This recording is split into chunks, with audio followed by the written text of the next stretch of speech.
Eh bien, le bonjour, ici Django, bienvenue dans cette nouvelle vidéo. On va parler de Bethesda, mais avant ça, j'aimerais du coup vous tenir au courant comme je fais d'habitude. Je suis toujours en vacances, hein. Mais pas sur ça, non, non. J'aimerais revenir avec vous sur une petite news qui est sortie du coup il y a pas très longtemps, évidemment, qui est sortie aujourd'hui. On a eu la confirmation par le compte officiel du coup du support de Bethesda que la version standard du jeu en physique contiendra bien le CD de jeu et donc le disque de jeu. Et ça, c'est très intéressant. Du coup, ça me rassure parce que j'avais peur vraiment d'acheter une boîte vide ou alors de devoir passer par un code en fait. Donc c'est vraiment vraiment rassurant et ça c'est cool. Bref, c'est pas la news qu'on voulait traiter aujourd'hui, c'est celle-là.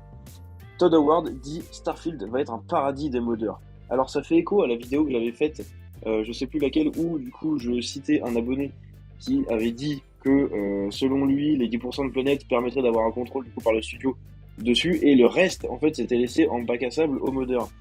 Et ben en fait ça va vraiment dans ce sens-là. Ça va vraiment vraiment comme ça je pense.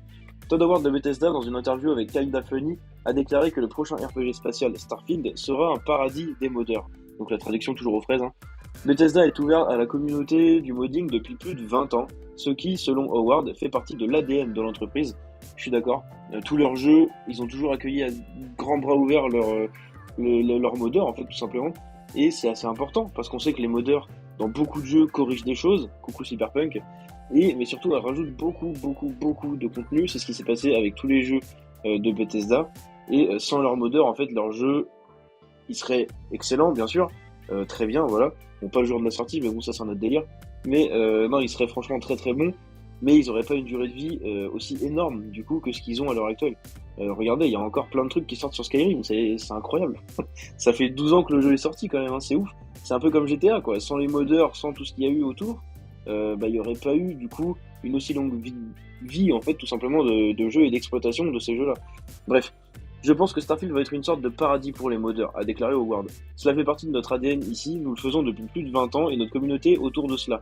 Nous avons généralement été classiquement un seul joueur, c'était notre communauté et les gens sont toujours en train de déplacer nos jeux et d'y jouer.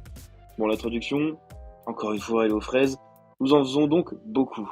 Je pense que l'une des choses que je vais appeler, c'est qu'il est important pour nous non seulement de permettre cela, mais aussi de participer. Faire est facile pour eux, faire cela où ils peuvent en faire non seulement un passe-temps, mais une carrière. Nous avons eu beaucoup de succès là-bas, j'attends donc avec impatience ce que tout le monde peut faire avec Starfield. Encore une fois, pour la troisième fois de cette vidéo, la traduction elle est aux fraises, bordel. Putain, c'est chiant à chaque fois, hein. Je suis obligé de traduire la traduction. Bref, en gros, pour ceux qui n'ont pas capté, Bethesda, enfin du coup Todd Howard, dit tout simplement que Bethesda a toujours accueilli les modeurs, évidemment. Ça, on le sait, comme je l'ai dit tout juste avant. Mais c'est surtout qu'en fait, ils ont commencé à bosser avec eux. Sur les dernières versions de Skyrim, en fait, vous avez les versions, je sais plus comment c'est marqué, mais en gros, c'est l'espèce de version remasterisée plus la toute dernière qui est sortie et il y a énormément de choses dessus, énormément de correctifs, beaucoup de contenu en plus. Et en fait, tous ces trucs-là en plus, ça a été fait du coup par les modeurs. Ils ont pris des mods, ils ont payé des modeurs, plus ou moins hein, payés, ça dépend.